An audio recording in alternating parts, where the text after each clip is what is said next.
kita ambil dulu hadis riwayat At-Tirmidzi.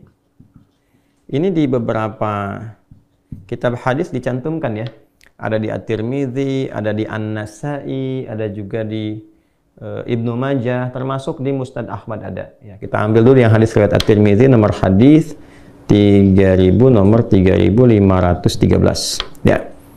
Kalau kiranya ada perbedaan di nomor, mungkin beda cetakan, lihat di rawinya. Rawinya dari Sayyidah Aisyah. Ya. Usahakan kalau istri-istri Nabi SAW gunakan kata Sayyidah untuk menghormati ya. Sayyidah Khadijah, Sayyidah Aisyah ya, dan seterusnya radhiyallahu taala anhunna jami'an. Ini Sayyidah Aisyah radhiyallahu taala anha. Ya. Baik. Yang ini langsung doanya ditalkinkan oleh Nabi SAW dari lisan Nabi kepada Sayyidah Aisyah radhiyallahu taala anha. Haddatsana qala ya an Aisyah radhiyallahu taala anha, dari Sayyidah Aisyah, semoga Allah meridai kepada beliau, ummul mukminin, qalat, beliau satu kali berkonsultasi bertanya pada Rasulullah sallallahu alaihi wasallam. Ya Rasulullah, ya kama qalat, wahai Rasulullah sallallahu alaihi wasallam. Kan? Nah, ini menarik sekali. Ketika beliau menggunakan diksi ya Rasulullah dan tidak mengatakan misalnya ya zauji, wahai suamiku, tapi memberikan kesan sebagai sifat Nabi SAW yang diutus oleh Allah untuk membimbing umatnya, termasuk keluarganya. Sehingga ketika disebutkan Rasul, otomatis jadi teladan. Yaitu nanti diikat dengan Quran surah ke-33, Al-Ahzab ayat 21. Laqad kana lakum fi Rasulillahi uswatun hasanah. Sungguh telah ditetapkan pada kepribadian semua yang melekat pada Rasulullah. Ingat, Rasul dengan sifat Rasulnya. Nabi Muhammad SAW menjadi lebih mulia, lebih istimewa karena sifat kerasulannya. Maka ketika diksinya menyebutkan Rasul, berarti di situ sudah ada keteladanan. Dan inilah cerdasnya Sayyidah Aisyah. Beliau juga seorang faqihah, ya, seorang ahli fiqih, ahli hadis, dan sangat luar biasa jenius keilmuannya, seorang pengajar pasca wafatnya Nabi SAW, dan sangat detil dalam memberikan diksi. Ya Rasulullah, wahai Rasulullah SAW, memberikan kesan bahwa kepada kita ada informasi yang sangat penting. Ara'aita in alimtu ayya lailatul qadri ma aqulu fiha. Bagaimana pendapatmu, bagaimana bimbinganmu, bagaimana petunjukmu kalau sekiranya aku merasakan dari malam Ramadan itu merasakan malam Al-Qadar, ya kan? Baik, maka apa yang aku katakan, doa apa yang aku bacakan? Nah, ini memberikan kesan kepada kita teman-teman. Petunjuk pertama tadi meneladani kebaikan-kebaikan dan petunjuk yang dituntunkan oleh Rasulullah, apalagi sumbernya dari A1, istri beliau Sayyidah Aisyah radhiyallahu taala anha. Yang kedua adalah semangat menghidupkan malam Ramadan. Ya, jadi malam pertama sampai malam terakhir. Jangan hanya menunggu di 10 malam terakhir. Ya, siapa tahu Allah turunkan di pertengahan atau sejak awalnya. Kita nggak tahu kapan malam Al-Qadar itu.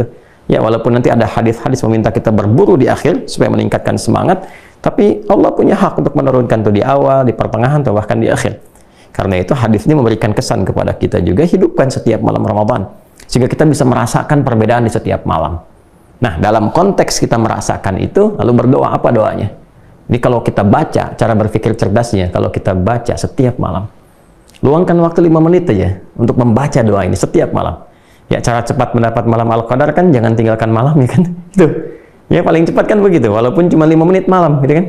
Nah, kalau aku merasakan getaran itu, apa yang aku baca? Jadi, ini doa khusus di malam Ramadan, dan para ulama biasanya menempatkan doa ini di jeda-jeda tarawih. Jadi, begitu 2 rakaat selesai, atau yang pakai 4 rakaat selesai, jeda dulu. Tenangkan dulu sampai hati merasakan ketenangan. Makanya disebut dengan tarwihah, jamannya tarawih. Ada jeda yang menenangkan kepada jiwa. Ya, apa yang dibaca? Kata Nabi, quli, ya, maka katakanlah, berdoalah. Nah, ini doanya ya. Kita tuliskan, Allahumma innaka afuwun tuhibbul afwa, kan, fa'fu anni. Nah, ya. Di riwayat lain saya kasih kurung, ini ada tambahan karim. Silahkan, tidak ada masalah menggunakan yang manapun.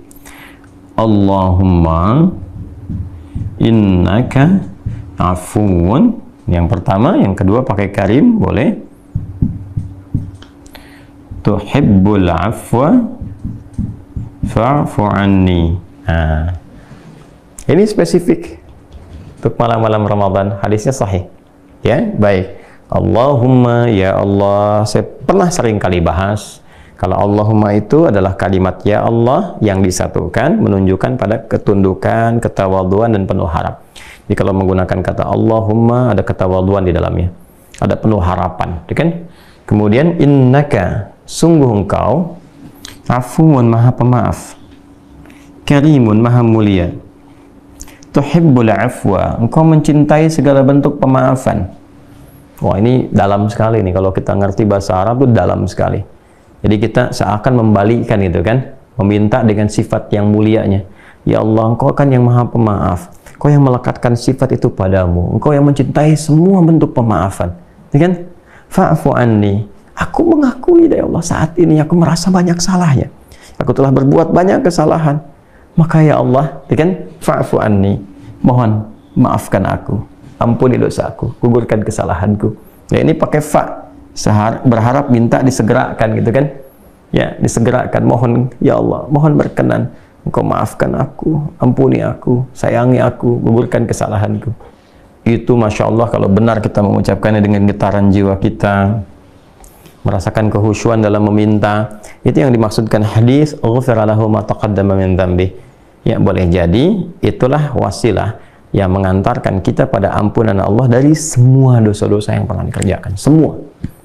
Ya, jika benar memintanya, tentu ini kan ini kalimat taubat, ya, kalimat taubat. Jadi yang pertama yang ingin disampaikan teman-teman semuanya, bahwa Allah Subhanahu wa taala memberikan petunjuk pada Rasulullah sallallahu alaihi wasallam untuk mengajarkan kepada istri beliau tercinta Sayyidah Aisyah radhiyallahu taala anha, yang diteruskan tentunya kepada kita umatnya, doa-doa spesifik, permohonan spesifik selama Ramadan. Dan yang pertama adalah doa yang terkait dengan malam Ramadan. Nah, teknisnya saya persingkat, doa ini dibacakan di sela-sela sholat tarawih, kan? Jadi di antara jeda, misalnya kalau menggunakan formulasi, baik itu 11 rakaat atau 23 rakaat atau bahkan lebih. Jadi kalau ada yang 2-2, maka setelah 2 itu jeda sebentar. Jangan langsung bangun lagi, tenang ya, tenang.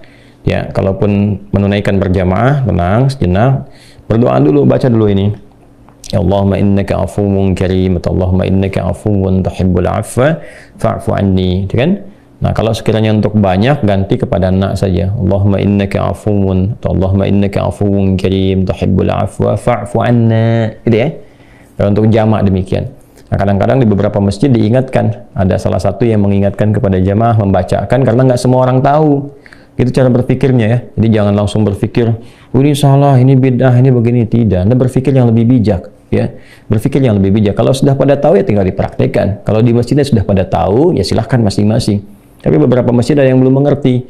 Makanya ulama kita dulu nggak banyak teori, dibimbing langsung di lisannya untuk ditalkinkan, disampaikan. Ya, jadi ada, silahkan kalau misalnya sudah pada mengerti, kita ajarkan sekarang, minta masing-masing. Ya, beberapa tempat ada masyarakat yang kalau nggak dibimbing dia nggak berdoa, dia nggak tahu. Seperti masyarakat di awam, jangan disamakan. Ingat ya, fikih itu nanti akan selalu berkesesuaian dengan karakter setiap muslimnya.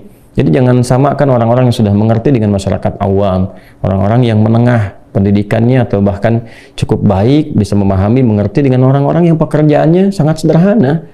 Ya, dia bertani, dia berkebun, dia pulang itu dia nggak sempat belajar ini itu, dia pahami yang pokoknya saja, itu pun sudah ada babnya. Jadi lengkap di Islam tuh, babnya lengkap. Nah, jangan semua harus ditarik, harus sama seperti Anda, tidak. Ya, kita harus bijak melihat dan bijak juga menilai pada diri sendiri. Kan yang dihisapnya kita masing-masing, ya kan? Tapi nanti ada fikih ranah ulama yang di situ kemudian disesuaikan kepentingannya dengan masyarakat-masyarakat yang bisa mendapatkan bimbingan sesuai dengan karakter mereka. Ini gambarannya. Kemudian dibacakan dengan penuh kehusyuan, ketawaduan, permohonan yang dalam kepada Allah, sehingga kita merasakan getaran doanya.